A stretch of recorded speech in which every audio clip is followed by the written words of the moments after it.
Back to the channel.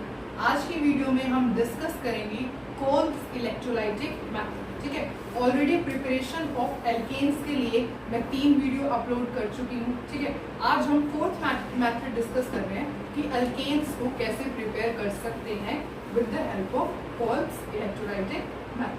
तो शुरू करते हैं,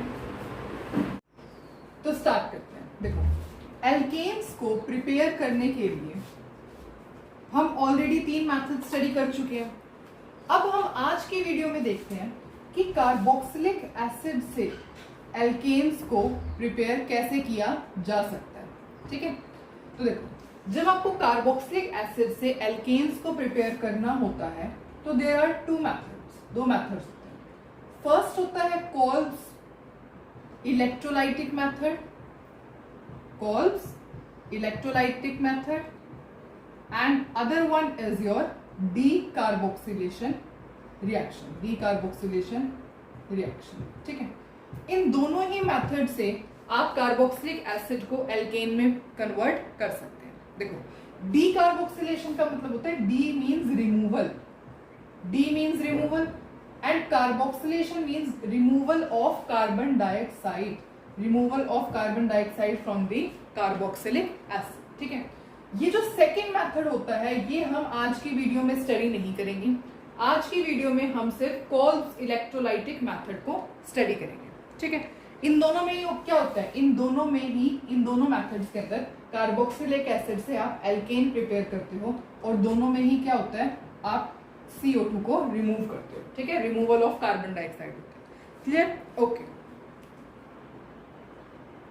तो ये जो कोल्स इलेक्ट्रोलाइटिक मेथड होता है ये किस पे बेस्ड है? ये तो इलेक्ट्रोलिसिस पर बेस्ड है ना। इसके अंदर हमें इलेक्ट्रिसिटी पास करवानी होती है तब ये जाकर के होता है। कोल्स इलेक्ट्रोलाइटिक मेथड के लिए हमें इलेक्ट्रिसिटी पास करवानी होती है सॉल्यूशन में, तभी होता है। लेकिन डीकार्बोक्सिलेशन रिएक्शन जो होती है किसकी प्रेजेंस में होती है? सोडा लाइम की प्रेजेंस में। मतलब कि आप ऐसे कह सकते हो कि ये क्या है, this is your electrolytic method and this is your chemical method. इसके अंदर हम केमिकल का यूज करते हैं, सोडा लाइम का, और इसके अंदर हम इलेक्ट्रिसिटी का यूज करते हैं, या फिर आप ऐसे कह सकते हो कि इलेक्ट्रोलाइसिस प्रोसेस का यूज किया जाता है। तो अब हम स्टडी करते हैं अबाउट कोल्स इलेक्ट्रोलाइटिक मेथड। ठीक है, इसका पूरा मैकेनिज्म हम स्टडी करेंगे और क्वेश्चंस इससे रिलेटेड सॉल्व करेंगे। तो आप सबसे पहले हेडिंग डालो कोल्स इलेक्ट्रोलाइटिक मेथड। ठीक है, इसके अंदर हम इस मेथड में क्या करते हैं, इसके अंदर हम लेते हैं एक्वस सॉल्यूशन ऑफ, किसका एक्वस सॉल्यूशन लेंगे हम? सोडियम और potassium salt of monocarboxylic acid. ठीक है, monocarboxylic acid on electrolysis give alkane up। ये जो होती है ये प्रोसेस होता है किसका? Kolbe's electrolytic method. इसमें हम क्या करते हैं, एक्वस सॉल्यूशन लेते हैं, किसका?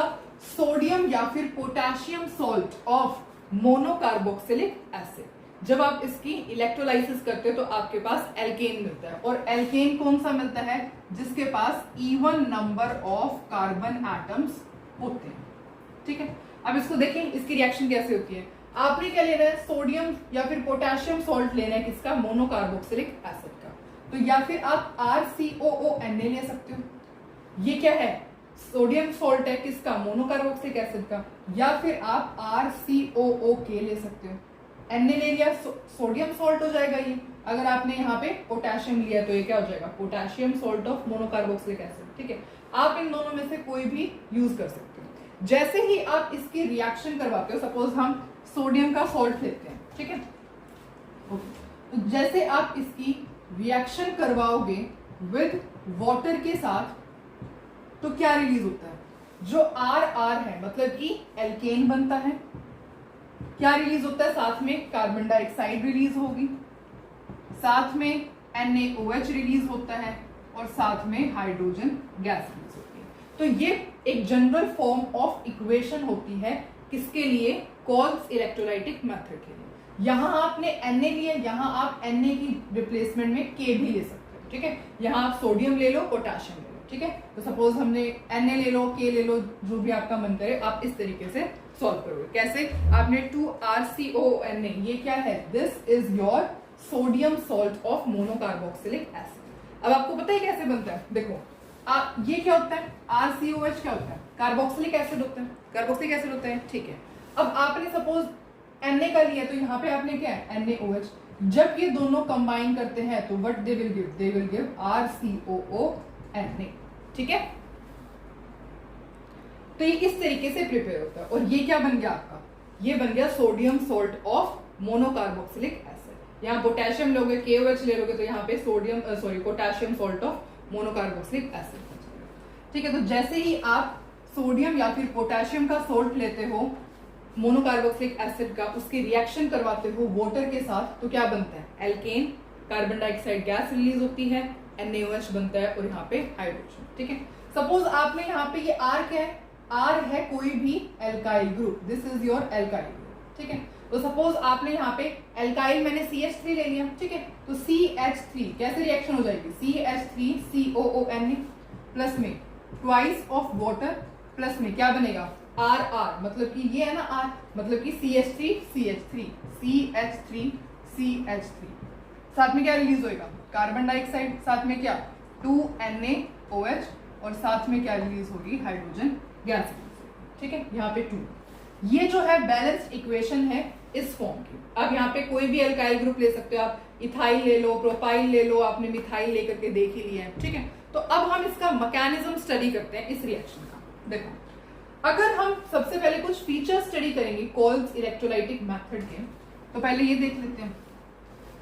ये जो मेथड होता है उससे आप मीथेन प्रिपेयर नहीं कर सकते। इस मेथड से आप मीथेन प्रिपेयर नहीं कर सकते। क्यों नहीं कर सकते? देखो, R है, R का मतलब क्या? Alkyl group. तो CH3 होता है, सबसे स्मॉलेस्ट एल्काइल तो यही होता है ना, मिथाइल। उसके बाद इथाइल, प्रोपाइल, ब्यूटाइल पे सबसे स्मॉलेस्ट एल्काइल तो ये होता है। इसके अंदर कितने कार्बन है? 1 कार्बन है। तो जब आपने यहाँ पे सपोज यहाँ पे आप CH3 ले रहे हो, तो अगर आप यहाँ पे CH3 ले रहे हो तो यहाँ पे क्या बनेगा? CH3 बनेगा। मतलब जब आप स्मॉलेस्ट एल्काइल लेते हो तो यहाँ पे कम से कम 2 कार्बन तो बनते ही हैं। पर मीथेन में कितने होते हैं? मीथेन में तो 1 कार्बन ही बनता है। तो इसलिए मीथेन को हम इस मेथड से प्रिपेयर नहीं कर सकते, क्योंकि एटलीस्ट यहाँ पे 2 कार्बन की चेन तो बनेगी। 2 कार्बन तो बन ही रहे हैं यहाँ पे, पर मीथेन को प्रिपेयर करने के लिए यहाँ पे सिर्फ 1 कार्बन बनना चाहिए था, ठीक है। इस वजह से इस रिएक्शन को हम मीथेन को प्रिपेयर करने के लिए यूज बिल्कुल भी नहीं कर सकते हैं, ठीक है। ओके, एक और जो इसका मेन फीचर होता है वो ये कि इसका ये रिएक्शन किस मैकेनिज्म को फॉलो करती है। इसका जो मैकेनिज्म होता है वो होता है free radical mechanism. Free radical mechanism को ये फॉलो करती है, अभी हम देखेंगे और समझेंगे, ठीक है। ठीक है, तो अब हमने जितना जानना था वो यहाँ पे आप इलेक्ट्रोलाइसिस भी लिख सकते हो, इलेक्ट्रोलाइसिस, ठीक है। तो अब ये आपने पूरा मतलब ये जो फॉर्मेट है वो आप समझ चुके हो। अब सिर्फ हम डिस्कस करते हैं इसका मैकेनिज्म, ठीक है। तो अब हम सबसे पहले लेंगे ये जो आपने रिएक्शन लिखी है ये, उसके बाद हम इसको एक एग्जाम्पल से डिस्कस करेंगे और इसका मैकेनिज्म समझेंगे। देखो, आपने यहाँ क्या इक्वेशन लिखी थी? आपने लिखी थी RCOONA। साथ के साथ रिवाइज करो सो दैट आपको यहीं पर लर्न हो जाए, ठीक है। RCOONA, उसके बाद आपने क्या लिया था? वाटर लिया था। इसका आपने क्या किया है? इलेक्ट्रोलाइसिस। क्या बनेगा? RR मींस एल्केन बनेगा। साथ में क्या रिलीज होगी? कार्बन डाइऑक्साइड, CO है ना, कार्बन डाइऑक्साइड। उसके बाद देखो Na है तो यहाँ पे आप NaOH लिख दो। उसके बाद वाटर से आपको हाइड्रोजन मिल जाएगा। तो ये सब प्रोडक्ट्स आपने लिखे थे, ठीक है। ओके, यहाँ पे 2 है। अब सपोज आपने क्या किया, आपने R को जो है किससे रिप्लेस कर दिया? आपने R की जगह C2H5 ले लिया। C2H5 आपने यहाँ पे जो R है ना उसको क्या ले लिया? C2H5 ले लिया। तो अब सपोज रिएक्शन क्या हो जाएगी, मैं इसको ठीक से लिखती हूँ। अब क्या रिएक्शन हो जाएगी? जब आपने एल्काइल को C2H5 लिया है, क्या हो जाएगा? COONA प्लस में वाटर, क्या कराओगे? इलेक्ट्रोलाइसिस। क्या बनेगा? देखो यहाँ पे क्या है? एल्काइल है ना, ठीक है। तो यहाँ पे आपने अभी प्रोडक्ट्स आप रहने दो, जो प्रोडक्ट्स बनेंगे आप अभी लिखो मत, क्योंकि मैकेनिज्म समझेंगे ना तब आपको पता लगेगा। तो अब क्या प्रोडक्ट्स बनते हैं हम उसको समझते हैं with the help of mechanism. देखो सबसे पहले इस मैकेनिज्म में क्या होता है, ये जो आपने लिया है पूरा का पूरा सोडियम सॉल्ट ऑफ जो आपने लिया है sodium salt of monocarboxylic acid, ये क्या होती है, इसकी स्प्लिटिंग होती है। मतलब जो आपने लिया है C2C2H5COONA, ये क्या करेगा, ये अपना स्प्लिट होगा। कैसे, इस तरीके से देखो C2H5COO नेगेटिव यहाँ पे रिलीज हो जाएगा, C2H5COO नेगेटिव यहाँ पे रिलीज हो जाएगा, और साथ में क्या बनेगा, C2H5COO नेगेटिव बनेगा, और साथ में क्या रिलीज होगा, प्लस में Na पॉजिटिव, ठीक है। और यहाँ पे 2 है तो बैलेंस करोगे इक्वेशन को, तो ये 2 और 2 यहाँ पर लग जाएगा, ठीक है, ओके। अब आपने रिएक्टेंट में एक तो ये ले लिया, इसकी स्प्लिटिंग करवा दी। अब ये जो वाटर है इसकी भी स्प्लिटिंग होगी। कैसे होगी, देखो ये जो ट्वाइस ऑफ वाटर होता है ये कैसे स्प्लिट होगा, वाटर किस में स्प्लिट होता है, H पॉजिटिव और OH नेगेटिव में, तो H पॉजिटिव और OH नेगेटिव में स्प्लिट हो जाएगा, और रिएक्शन को बैलेंस करोगे तो यहाँ पे 2 आ जाएगा, ठीक है, ओके। अब उसके बाद क्या होता है, अब जैसे मैंने आपको कहा ये क्या है, इलेक्ट्रोलाइसिस होता है। इलेक्ट्रोलाइसिस का क्या मतलब है, इलेक्ट्रोलिटिक रिएक्शन, और उसके अंदर क्या होता है, एनोड एंड कैथोड पर आपकी रिएक्शन होती है, ठीक है। एनोड और कैथोड यूज करते हैं ना ऐसे। अभी मैंने इलेक्ट्रोकेमिस्ट्री की कोई वीडियो अपलोड नहीं की है, ठीक है, तो मैं सिर्फ आपको इतना बता सकती हूँ कि इलेक्ट्रोलाइसिस के केस में एनोड और कैथोड पर अलग अलग रिएक्शन होती है। एक एनोड होता है, एक कैथोड होता है, ठीक है। एनोड जो होता है वो पॉजिटिवली चार्ज होता है, कैथोड जो होता है नेगेटिवली चार्ज होता है। बीकर के अंदर हम उसको ऐसे रखते हैं, या सेपरेट ऐसे भी रख सकते हैं, और इसको कनेक्ट कर सकते हैं with the help of salt bridge, ठीक है। तो इस तरीके से आप दोनों में से कोई भी यूज कर सकते हो। ये पार्ट हमारा इलेक्ट्रोकेमिस्ट्री चैप्टर का है, तो हम वो तब डिस्कस करेंगे। अभी सिर्फ आप इतना समझो कि इलेक्ट्रोलाइसिस के केस में रिएक्शन एनोड और कैथोड पे होती है, ठीक है। अब एनोड मैंने आपको बताया ये कैसा चार्ज होता है, तो पॉजिटिवली चार्ज होता है। पॉजिटिवली चार्ज होता है तो ये किसको अट्रैक्ट करेगा, नेगेटिव को या पॉजिटिव को, नेगेटिव को अट्रैक्ट करेगा। नेगेटिव कौन है, अब देखो यहाँ पे नेगेटिव एक तो ये है, दिस इज नेगेटिव आयन, और एक है नेगेटिव ये, दिस इज योर नेगेटिव, ठीक है। अब इन दोनों के साथ देखते हैं, देखो सबसे पहले ये लेते हैं 2C2H5COO नेगेटिव, तो यहाँ पे लिखेंगे 2C2H5COO नेगेटिव। होगा क्या, ये जो नेगेटिव है, ये जो नेगेटिव है मतलब कि 2 इलेक्ट्रॉन है, तो यहाँ से 2 इलेक्ट्रॉन्स रिमूव होंगे, और क्या बन जाएगा, 2C2H5C double bond O radical, ठीक है। अब जैसे ही ये रेडिकल बनता है इसमें क्या हो जाती है, स्प्लिटिंग हो जाती है। मतलब आप ऐसे कह सकते हो 2C2H5COO रेडिकल की स्प्लिटिंग होगी। कैसे होगी, ये जो है यहाँ पे इस तरीके से होमोलाइटिक क्लीवेज हो जाती है, और जैसे ही होमोलाइटिक क्लीवेज होती है तो ये क्या बन जाता है, C2H5 के ऊपर इलेक्ट्रॉन आ जाएगा, तो ये क्या बन जाएगा, C2H5 का रेडिकल बन जाएगा, और प्लस में क्या रिलीज होगी, that is carbon dioxide gas release होती है, ठीक है। और जब इक्वेशन को बैलेंस करोगे तो यहाँ पर भी 2 आ जाएगा और यहाँ पर भी 2 आ जाएगा, ठीक है, ओके। अब आप सोचोगे कि आपने एनोड पॉजिटिवली चार्ज था, तो आपने ये एनायन तो यहाँ पे ले लिया, ये एनायन क्यों नहीं यूज हुआ है यहाँ पर, क्योंकि इलेक्ट्रोड पोटेंशियल जो होता है ना, इलेक्ट्रोड पोटेंशियल वो किसका ज्यादा होता है, इन दोनों आयंस में से C2H5COO नेगेटिव का ज्यादा होता है as compare to OH negative, ठीक है। तो इसका जो इलेक्ट्रोड पोटेंशियल होता है वो ज्यादा होता है एज कंपेयर टू दिस, इसीलिए जो ये वाला आयन होता है ये डिस्चार्ज हो जाता है, ठीक है। और जो OH नेगेटिव होता है वो सॉल्यूशन के अंदर ही रहता है। इज इट क्लियर, इसलिए हमने यहाँ पे OH नेगेटिव के साथ रिएक्शन नहीं किया, क्लियर, ओके। अब आपको क्या दिख रहे हैं यहाँ पे, आपको दिख रहे हैं यहाँ पे रेडिकल, तो रेडिकल कंबाइन होंगे, C2H5 एक रेडिकल 2 रिलीज हुए ना, C2H5 इस तरीके से कंबाइन होंगे और क्या दे देंगे, C4H10, क्लियर। तो ये जो होता है एनोड पे रिएक्शन होती है। अब कैथोड की बात करते हैं, तो कैथोड क्या है, कैथोड होता है नेगेटिवली चार्ज। अब नेगेटिवली चार्ज है तो किसको अट्रैक्ट करेगा, पॉजिटिवली चार्ज आयंस को अट्रैक्ट करेगा। अब पॉजिटिवली चार्ज आयन कौन से हैं, कौन से पॉजिटिवली चार्ज आयन जो है जनरेट हुए हैं, वो जनरेट हुए हैं ये रहा पॉजिटिवली चार्ज आयन आपका, और एक ये रहा पॉजिटिवली चार्ज आयन, है ना। अब आपको दिख रहा है इन दोनों में से आप कैसे डिसाइड करोगे, तो इन दोनों में से जो H पॉजिटिव का इलेक्ट्रोड पोटेंशियल होता है वो Na पॉजिटिव से ज्यादा होता है। जो ये होता है ना, ये इलेक्ट्रोड पोटेंशियल हम कह रहे हैं, इलेक्ट्रोड पोटेंशियल, वो आपको अभी समझ में नहीं आएगा बिकॉज मैंने इलेक्ट्रोकेमिस्ट्री की कोई वीडियो अपलोड नहीं कर रखी है। जब हम इलेक्ट्रोकेमिस्ट्री में उसको हम इलेक्ट्रोकेमिस्ट्री में डिस्कस करेंगे, ठीक है। तो अभी के लिए मैं आपको सिर्फ इतना बता सकती हूँ कि कैथोड है, कैथोड नेगेटिवली चार्ज है, नेगेटिवली चार्ज है तो वो पॉजिटिव आयंस को अट्रैक्ट करेगा। पॉजिटिव आयन कौन से हैं, H पॉजिटिव और Na पॉजिटिव। अब इनमें से रिएक्शन किसके साथ होगी, तो जिसका इलेक्ट्रोड पोटेंशियल ज्यादा होता है उसके साथ वो डिस्चार्ज होगा। तो H पॉजिटिव और Na पॉजिटिव में से H पॉजिटिव का इलेक्ट्रोड पोटेंशियल ज्यादा होता है, देयरफॉर ये डिस्चार्ज होगा, ठीक है। अब जो H पॉजिटिव है वो क्या करेगा, यहाँ पे H पॉजिटिव है और यहाँ पे आपको दिख रहा है आपने 2 इलेक्ट्रॉन लूज करवाए थे, तो वो इन दोनों इलेक्ट्रॉन को गेन कर लेगा और क्या बना देगा, 2H बना देगा, ठीक है, 2H बना देगा। अच्छा ये क्या है, यहाँ क्या बनता है, जैसे ही H पॉजिटिव 2 इलेक्ट्रॉन्स जो यहाँ पे लूज हुए थे वो ले लेता है, तो यहाँ पे ये बन जाता है और इसको थोड़ा सा रीअरेंज करके आप यहाँ पे हाइड्रोजन गैस बना सकते हैं। तो ये पूरा का पूरा मैकेनिज्म होता है किसका, इलेक्ट्रोलाइटिक रिएक्शन का, ठीक है, जो कि किसके कोल्ब इलेक्ट्रोलाइटिक मेथड का ये मैकेनिज्म। दोबारा से समझे, ठीक है। देखो सबसे पहले आपने यहाँ पे क्या लिया है, ये आपने सोडियम सॉल्ट लिया है मोनोकार्बोक्सिलिक एसिड का।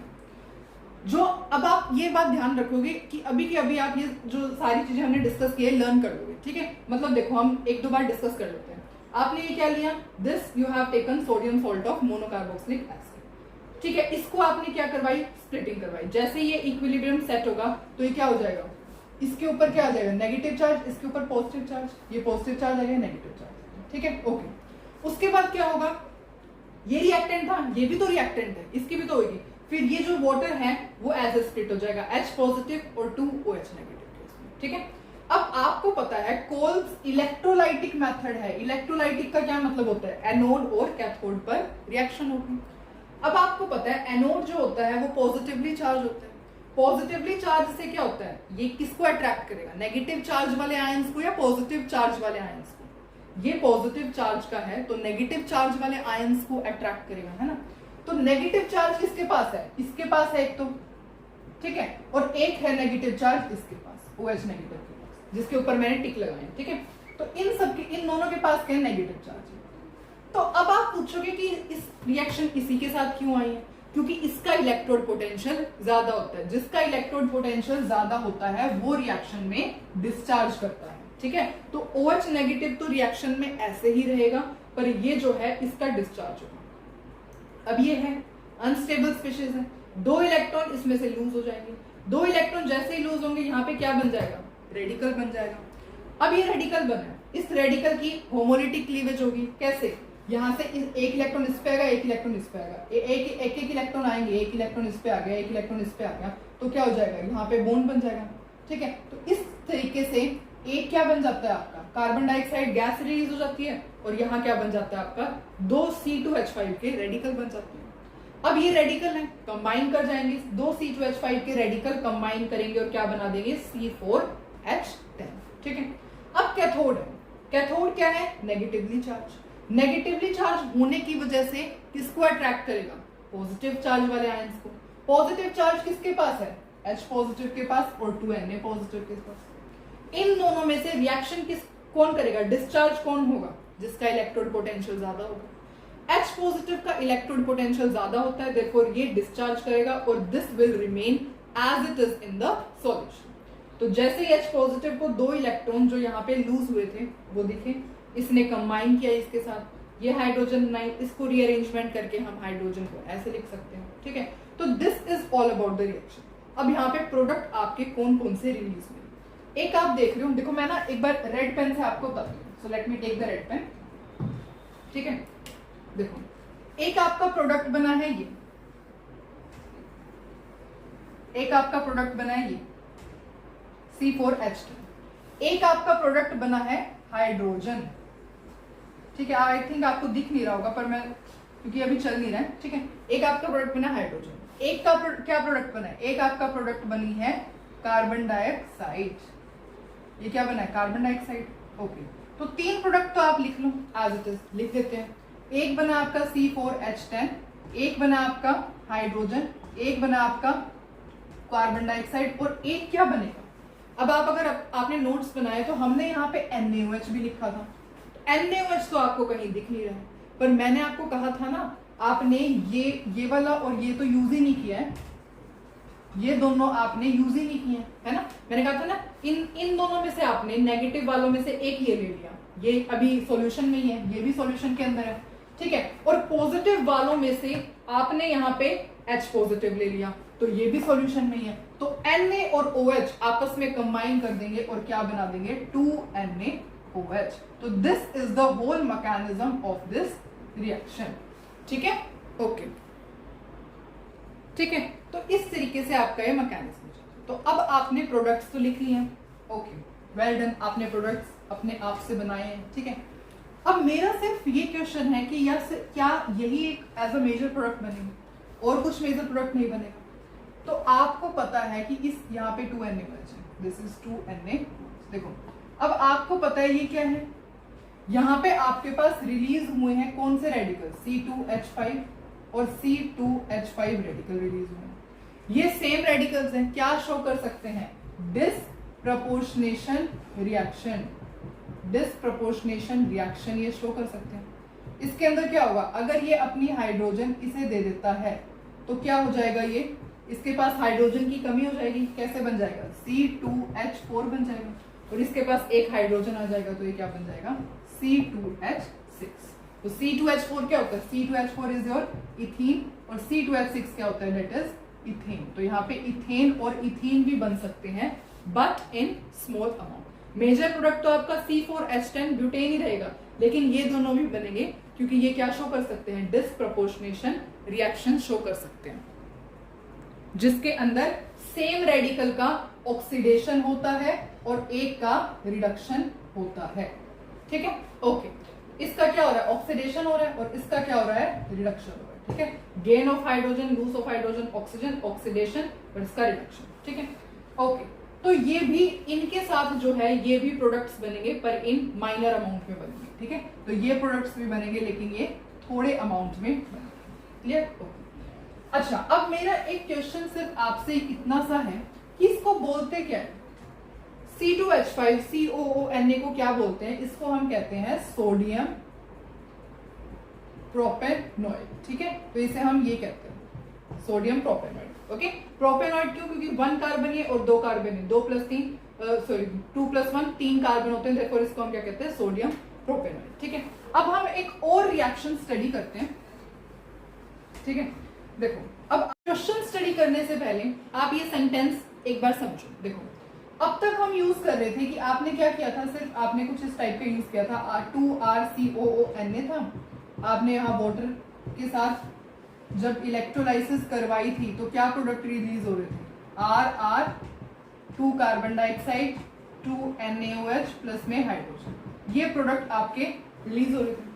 आप यहाँ 2 molecules of the same alkyl ले लेते हैं ना, सेम, यहाँ पे R था और कोई एल्काइल तो यहाँ प्रेजेंट नहीं है। अब सपोज मैं यहाँ पे 2 डिफरेंट एल्काइल ले लेती हूँ, यहाँ पे मैंने ले लिया RCOONA और एक टाइप पे मैंने R-COONA ले लिया, एक ये डिफरेंट एल्काइल है, ये डिफरेंट एल्काइल है। उसके बाद क्या होगा, तो अगर किसी ने वुड्स रिएक्शन वाली वीडियो जो मैंने अपलोड की थी वो देखी है, वो तो बता देंगे क्या होगा, ठीक है। पर स्टिल जिनको नहीं पता हम डिस्कस करते हैं क्या होगा। देखो, in case of mixture of carboxylic acid salt, अगर आपने मिक्सचर लिया कार्बोक्सिलिक एसिड सोल्ट का, तो किस टाइप से रिएक्शन होती है वो हम स्टडी करते हैं। देखो कैसे होता है इसके अंदर, सपोज आपने यहाँ पे R-COO ले लिया, ठीक है, और यहाँ पे आपने दूसरा एल्काइल हैलाइड ले लिया। अब कैसे रिएक्शन होगी, तो जैसे आप इसको इलेक्ट्रोलाइसिस करवाओगे तो क्या हो सकता है, एक तो पॉसिबल ये है कि ये दोनों एल्काइल आपस में कंबाइन हो जाए, मतलब कि क्या बन जाए, R' बन जाए।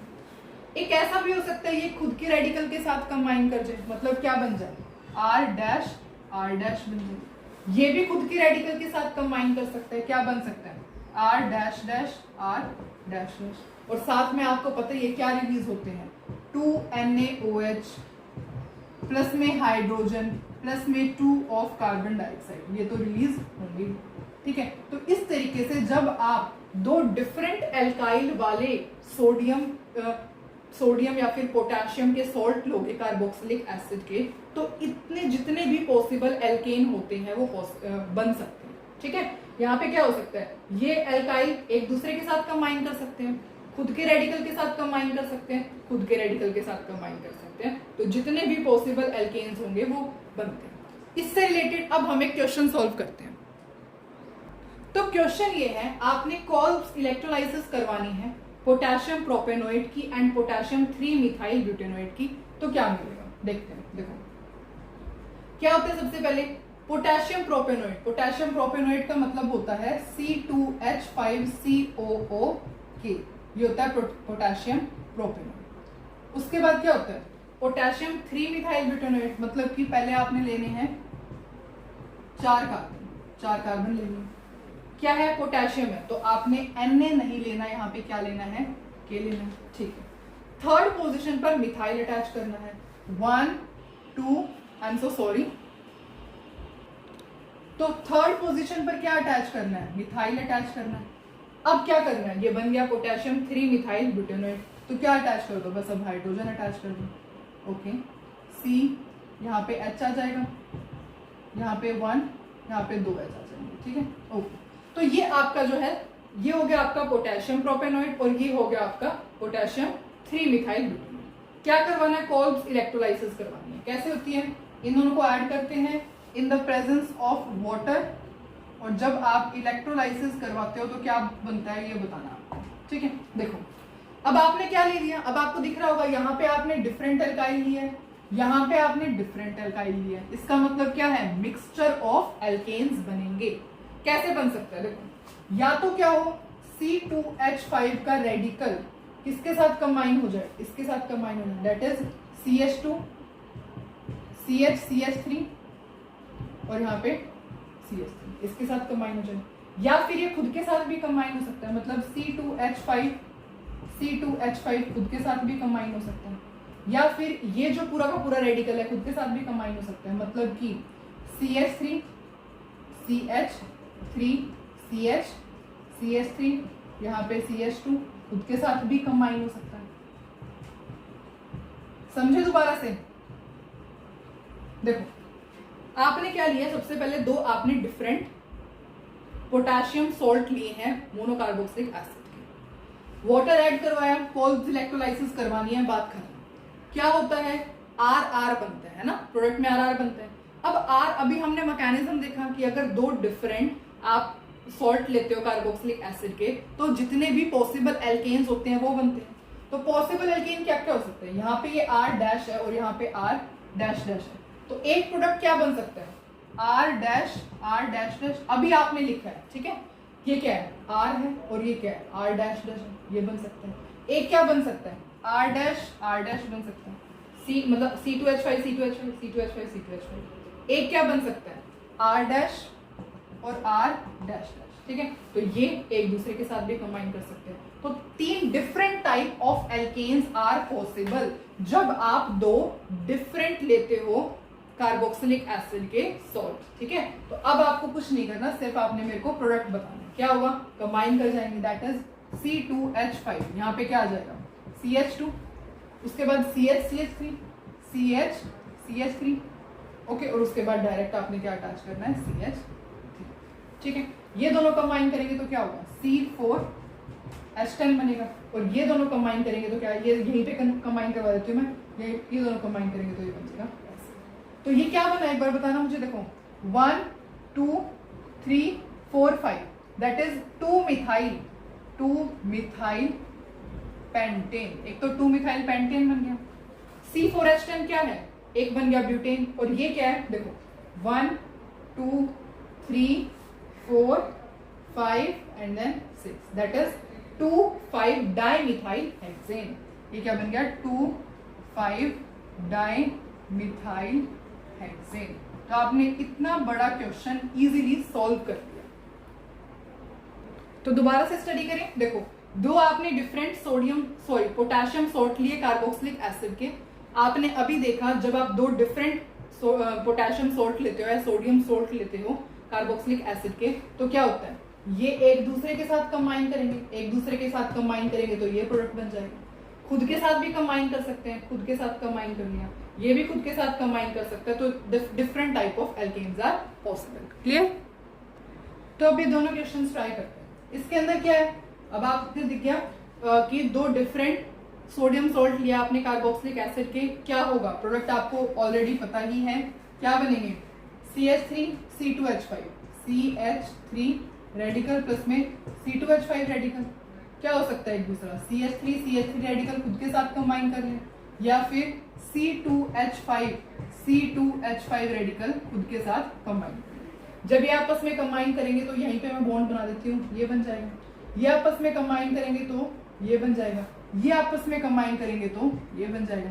क्या बना, CH3 दैट इज इथेन बन गया। ये तो ये क्या C2H5 दैट इज ब्यूटेन बन गया।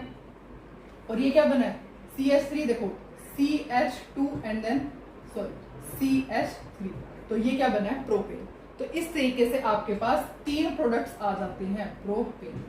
ठीक है, तो जब आप इसकी रिएक्शन कराओगे तो प्रोपेन प्लस ब्यूटेन प्लस में इथेन जो है वो बनते हैं। ठीक है, अच्छा इसके साथ क्या रिलीज होगा, जो रिलीज होता है that is 2 of carbon dioxide NaOH and then hydrogen gas. ठीक है, ओके। अब ये क्वेश्चन सॉल्व, अब हम ये क्वेश्चन सॉल्व करते हैं। इसके अंदर कैसे होगा, देखो ये क्या है, इसको हम कहते हैं इंट्रामोलिक्यूलर कोल्ब्स इलेक्ट्रोलाइसिस। कैसे होती है, मोलिक्यूल के अंदर ही होगी ना, CONA दो ऐसे ग्रुप्स प्रेजेंट है जो कि करवा देंगे। मोलिक्यूल के अंदर ही जब होती है इलेक्ट्रोलाइसिस, उससे हम क्या कहते हैं, इंट्रामोलिक्यूलर। इसको किसी और मोलिक्यूल की जरूरत ही नहीं है। तो होगा क्या, देखो सबसे पहले तो किस टाइप का प्रोडक्ट बनेगा,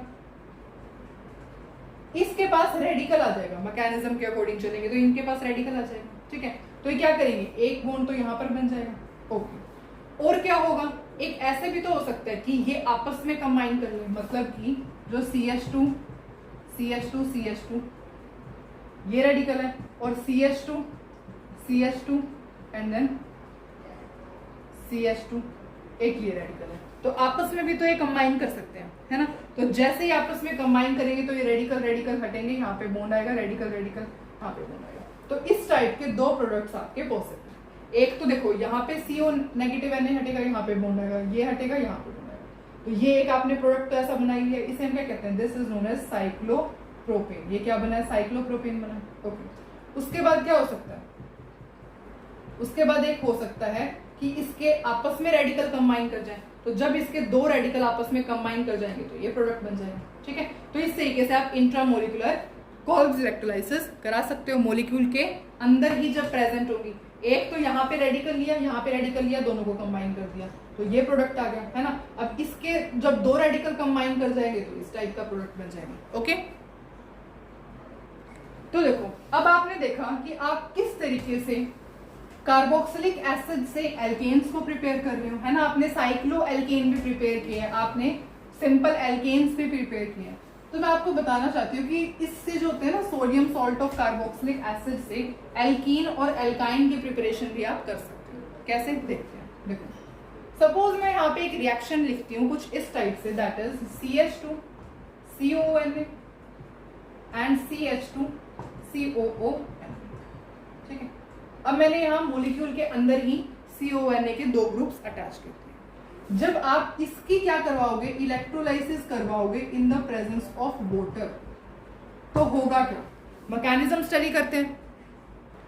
तो सबसे पहले इसके मैकेनिज्म में क्या होता है, ये जो आपने लिया है CH2 COONA, यहाँ पर भी COONA, ये क्या करता है, सबसे पहले तो स्प्लिट होता है। ठीक है, ये स्प्लिट होगा, कैसे स्प्लिट होगा, ओके। इसके मतलब आप ऐसे कह सकते हो कि आयनाइजेशन होगा। जैसे ही आयंस बनेंगे तो ये क्या बन जाएगा, CH2 CH2 COO negative COO negative, और साथ में क्या रिलीज हो जाएगा, 2 Na पॉजिटिव है ना, तो साथ में क्या रिलीज होंगे 2, यहाँ लिखती हूँ 2 Na पॉजिटिव रिलीज हो जाएंगे। ओके ठीक है, अब क्या होगा, नेक्स्ट स्टेप क्या होता है, अब आपने क्या ले रखा है, वाटर भी तो ले रखा है रिएक्टेंट में, है ना, तो वाटर की भी स्प्लिटिंग होगी। कैसे होगी, जो 2 ऑफ वाटर है वो कैसे स्प्लिट होएगा, H पॉजिटिव और OH नेगेटिव में। ओके, उसके बाद क्या होता है, एनोड और कैथोड पे रिएक्शन होती है, तो देखते हैं एनोड पे क्या होगा। एनोड होता है पॉजिटिवली चार्ज, तो किसको अट्रैक्ट करेगा, नेगेटिव चार्ज को अट्रैक्ट करेगा, किसे, CH2 COO negative CH2 COO negative. उसके बाद क्या होगा, इसमें से क्या होता है, नेक्स्ट स्टेप होता है 2 इलेक्ट्रॉन लूज करता है, 2 इलेक्ट्रॉन जैसे ही लूज करेगा तो कुछ इस टाइप की स्पीशीज बन जाएगी। ठीक है, जो कि कैसी स्पीशीज होती है, अनस्टेबल स्पीशीज होती है। तो ये अनस्टेबल स्पीशीज होने की वजह से क्या दे देती है हमें, यहाँ पे रिलीज हो जाता है आपका CH2 है ना, और यहाँ पे क्या रिलीज होएगा, प्लस में कार्बन डाइऑक्साइड। कैसे रिलीज हुआ, देखो ये क्या हो जाएगा, यहाँ से CO लिख लेगा, ठीक है, तो 2 मॉलिक्यूल्स कार्बन डाइऑक्साइड के निकल जाएंगे, और यहाँ पे क्या आएगा, ये रेडिकल इस तरीके से आ जाएगा, इसके पास भी इसके पास भी, तो रेडिकल और रेडिकल बॉन्ड बना देंगे और क्या बना देंगे, इथेन। ठीक है, इस तरीके से रिएक्शन हो जाएगा। ठीक है, 2 मॉलिक्यूल्स ऑफ कार्बन डाइऑक्साइड। अभी स्टिल आपने कंप्लीट नहीं किया है, क्यों, क्योंकि आपने क्या एनोड की रिएक्शन लिखी है। तो आप कैथोड की रिएक्शन में क्या होता है, कैथोड होता है नेगेटिवली चार्ज, तो इसे कौन से चाहिए, पॉजिटिव चार्ज के आयंस चाहिए। पॉजिटिव चार्ज के आयंस या तो H पॉजिटिव है या Na पॉजिटिव। इसमें से डिस्चार्ज कौन होगा, H पॉजिटिव होगा, क्यों, क्योंकि इसका इलेक्ट्रॉन पोटेंशियल ज्यादा होता है। तो ये क्या होगा, 2H पॉजिटिव जैसे ही 2 इलेक्ट्रॉन गेन कर लेगा तो क्या बन जाएगा, ये बन जाएगा जैसे आपने वहां पे बनाया। तो अब आपको प्रोडक्ट्स आई थिंक समझ में आ गए हैं, क्या प्रोडक्ट्स बने, दैट इज योर एल्कीन बना है, और यहाँ पे कार्बन डाइऑक्साइड रिलीज हुआ है, 2 molecules of carbon dioxide release हुए हैं। और क्या बना है, और आपका एक हाइड्रोजन गैस बनी है। ठीक है, और क्या बना है, अब Na जो आपका OH है और जो Na है वो तो अभी भी सॉल्यूशन में है, तो देयरफॉर वो कंबाइन करेंगे और क्या बना लेंगे, 2NaOH। इस तरीके से आप सोडियम या फिर potassium salt of carboxylic acid से एल्कीन्स की प्रिपरेशन भी कर सकते हैं। दोबारा मैकेनिज्म समझते हैं। देखो मैकेनिज्म अभी जो हमने डिस्कस किया था ना, बिल्कुल सेम टू सेम मैकेनिज्म है, कुछ नहीं कर रहे। ये रिएक्टेंट है, रिएक्टेंट लिखो। सबसे पहले क्या करवाया था, आयनाइजेशन करवाई थी, आयनाइजेशन करवाओ, आयंस बनवाओ, ये नेगेटिव हो जाएगा, ये पॉजिटिव, ठीक है, ये नेगेटिव हो जाएगा, ये पॉजिटिव, ठीक है, तो यहाँ से 2 Na पॉजिटिव निकलेंगे, 2 Na पॉजिटिव आपने यहाँ पे लिख लिया, और ये क्या स्पेशल यहाँ पे। उसके बाद रिएक्टेंट तो ये भी है, इसकी स्प्लिटिंग करवाओ, जैसे आपने पहले मैकेनिज्म में भी हमने सीखा था, करवाई थी, है ना। इसमें क्या होगा, 2H पॉजिटिव और यहाँ पे 2OH नेगेटिव आएगा, 2OH नेगेटिव रिलीज होंगे। ओके, नेक्स्ट स्टेप क्या होता है, एनोड क्या होता है, anode is your positively charge, तो किसको अट्रैक्ट करता है, नेगेटिव चार्ज को अट्रैक्ट करेगा। अब नेगेटिव चार्ज वाला आयन कौन सा है, एक तो ये नेगेटिव चार्ज वाला आयन एक ये है, और एक कौन सा है, OH नेगेटिव है। इन दोनों में से डिस्चार्ज किसका होगा, इसका होगा, क्यों, क्योंकि इसका इलेक्ट्रॉन पोटेंशियल ज्यादा है। इसका कैसे डिस्चार्ज होता है, 2 इलेक्ट्रॉन लूज करेगा, ये बनेगा, जैसे ये बनेगा, ये क्या है, this is your unstable species, तो देयरफॉर क्या होगा, इसके अंदर होमोलिटिक क्लीवेज होगी, है ना। होमोलिटिक क्लीवेज कैसे होगी, एक इलेक्ट्रॉन इसके पास, एक इलेक्ट्रॉन इसके पास, एक इलेक्ट्रॉन इसके पास, एक इलेक्ट्रॉन इसके पास, तो क्या होगा, अब देखो करके देखते हैं। एक इलेक्ट्रॉन इसके पास आ गया, एक इसके पास आ गया, एक इसके पास आ गया, एक इसके पास, ये दोनों बॉन्ड बना लेंगे, बॉन्ड बना लिया तो क्या होगा, यहाँ पे ये बन गया, ये बन गया। सिमिलरली ये दोनों भी बॉन्ड बना लेंगे और क्या बन जाएंगे, carbon dioxide, 2 molecules of carbon dioxide. इस तरीके से ये रिएक्शन हो जाती है, ठीक है, ओके, क्लियर है। अच्छा, नेक्स्ट क्या होता है, कैथोड। कैथोड क्या होता है, cathode is your negative charge. Cathode negative charge होने की वजह से पॉजिटिव चार्ज को अट्रैक्ट करेगा। पॉजिटिव चार्ज या तो H पॉजिटिव के पास है या Na पॉजिटिव के पास है, तो यहाँ पे positive charge H positive use होगा, क्यों, क्योंकि इसका इलेक्ट्रॉन पोटेंशियल ज्यादा है। ये जैसे ही 2 इलेक्ट्रॉन यहाँ दिखेंगे, इसे लूज हुए थे, उनको गेन कर लेगा, हाइड्रोजन गैस में कन्वर्ट हो जाएगा। तो यहाँ से आपका एल्कीन रिलीज हुआ है, मतलब एल्कीन बना है, कार्बन डाइऑक्साइड गैस रिलीज हुई है, हाइड्रोजन रिलीज हुई है, प्लस में 2NaOH कहाँ से आया है, क्योंकि हमने यहाँ Na और OH को तो अब तक यूज ही नहीं किया था, तो वो तो सॉल्यूशन में एज इट इज है ना, देयरफॉर यहाँ पे 2NaOH बन जाता है। क्लियर। तो अब मैंने आपको एल्कीन तो बनाना सिखा दिया, पर अभी मैंने आपको कहा था एल्काइन की प्रिपरेशन भी होती है, तो एक बार एल्काइन की प्रिपरेशन भी देख लेते हैं, ठीक है। तो अगर सपोज हम लेते हैं एक कंपाउंड जिसका नेम वैसे तो आपको पता ही है, पर स्टिल मैं आपसे पूछूंगी, ठीक है। कंपाउंड हमने लिया है ये CH2 double bond CH2 COO के COO, सपोज हमने ये कंपाउंड और इसकी आपने करवाई है electrolysis in the presence of water, तो होगा क्या, ये 2 है, दिस इज, ठीक है, ओके। तो होगा क्या, अगेन इलेक्ट्रोलाइसिस है, कॉल्स इलेक्ट्रोलाइसिस है, या आपने पोटेशियम सॉल्ट लिया। अच्छा इसको बोलते क्या, सबसे पहले मेरे को ये बताओ, इसको क्या कहते हैं? इस कंपाउंड को हम कहते हैं सोडियम मैलिएट। अब यहाँ मैलिएट भी ले सकते हो या फिर सोडियम फ्यूमेरेट भी ले सकते हो। ये हमने पढ़ा था ना आइसोमेरिज्म में, कैसे होता है, देखो सोडियम मैलिएट क्या होता है, sodium मैलिएट is your cis isomer, और फ्यूमेरेट क्या होता है, ट्रांस होता है। बना के देखें, देखो C डबल बॉन्ड C, ये क्या हो जाएगा, ये क्या हो जाएगा आपका सोडियम मैलिएट फॉर्म हो जाएगी, दिस इज योर सोडियम मैलिएट। अब देखो सोडियम है, सोडियम लिखा है तो हम K क्यों ले रहे हैं, हम यहाँ पे Na ले, ठीक है, यहाँ पे Na है क्योंकि K नहीं आएगा, सोडियम है ना, सोडियम फॉर्म है, देखो यहाँ पे Na है। तो दिस इज, ये क्या है, सिस फॉर्म है, तो इसको हम क्या कहते हैं, इसको हम कहते हैं सोडियम मैलिएट, दिस इज सोडियम मैलिएट। और अगर आप इसकी ट्रांसफॉर्म बना दोगे इस तरीके से तो ये क्या हो जाएगी, ओ ऐसे COONA, तो ये क्या हो जाएगी सोडियम फ्यूमेरेट, सोडियम फ्यूमेरेट, ठीक है। तो ये जो होती है, इन दोनों कंपाउंड्स में से आप कोई सा भी कंपाउंड यहाँ यूज कर सकते हो, सोडियम मैलिएट यूज कर रहे हो या सोडियम फ्यूमेरेट यूज कर लो। ये यहाँ पे अपोजिट साइड में सेम ग्रुप प्रेजेंट है, सेम ग्रुप अपोजिट साइड में प्रेजेंट है, देयरफॉर ट्रांसफॉर्म है, सेम ग्रुप सेम साइड पे प्रेजेंट है, देयरफॉर सिस फॉर्म है, ठीक है। तो ये जब बनेगा, कैसे बनेगा अब यहाँ पे, अब मैं आपको पूरा रिएक्शन का मैकेनिज्म लिख के नहीं दिखाऊंगी, ठीक है, क्यों, क्योंकि मैकेनिज्म जो अभी हमने डिस्कस किया बिल्कुल सेम मैकेनिज्म है, सेम मैकेनिज्म एज डिस्कस्ड, ठीक है। तो आप वहां से लिख करके देख सकते हैं।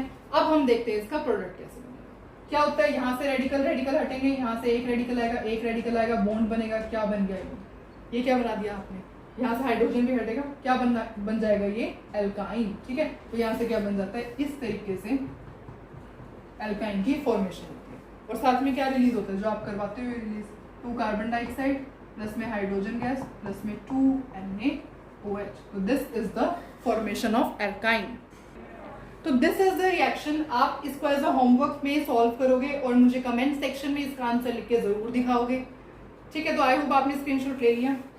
तो मैं ऐसे समझ रही हूँ कि आपको पूरा लेक्चर अच्छे से समझ में आया है। स्टिल आपको कोई डाउट हो तो आप कमेंट सेक्शन में लिख के बता सकते हैं।